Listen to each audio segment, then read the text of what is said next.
शिवाजी महाराज पर बयान और पूरे महाराष्ट्र में बवाल। पंडित धीरेंद्र शास्त्री ने शिवाजी महाराज पर ऐसा क्या कह दिया कि पूरे महाराष्ट्र में बवाल हो गया।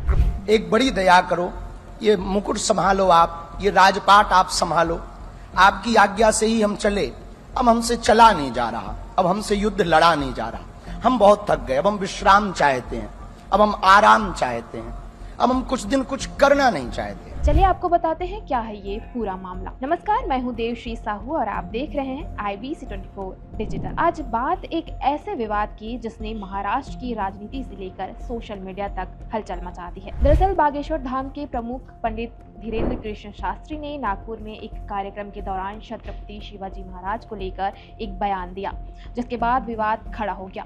कथित तौर पर शास्त्री ने कहा कि शिवाजी महाराज युद्ध से थक गए थे और अपनी जिम्मेदारियां छोड़ना चाहते थे और वे अपने गुरु समर्थ रामदास के पास मुकुट लेकर पहुंचे थे। एक बड़ी दया करो, ये मुकुट संभालो, आप ये राजपाट आप संभालो, आपकी आज्ञा से ही हम चले।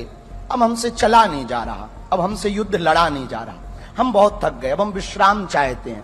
बस इसी बयान के बाद महाराष्ट्र में सियासी पारा चढ़ गया। विवाद बढ़ने के बाद धीरेंद्र शास्त्री ने रविवार को नागपुर में प्रेस कॉन्फ्रेंस कर अपनी सफाई दी। उन्होंने कहा उनके बयान को सोशल मीडिया पर गलत तरीके से पेश किया गया है और वे कभी भी छत्रपति शिवाजी महाराज का अपमान सोच भी नहीं सकते।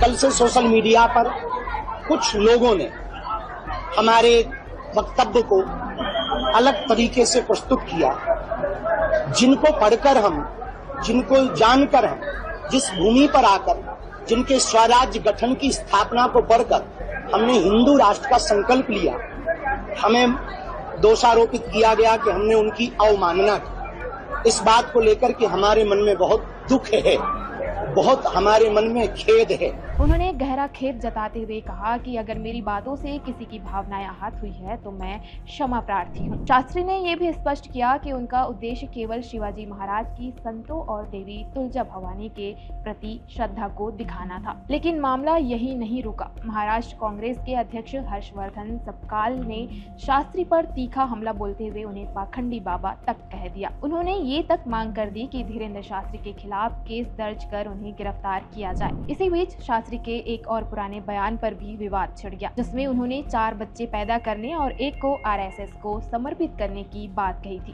इस पर सफाई देते हुए उन्होंने कहा कि उनका मतलब बच्चों को राष्ट्रवादी और सनातनी विचारधारा वाला बनाना था। तो सवाल ये है कि क्या पूरा मामला सिर्फ गलतफहमी है या फिर बयान सच में विवादित था। इस पूरे मामले पर आपकी क्या राय है, हमें कमेंट में जरूर बताइएगा।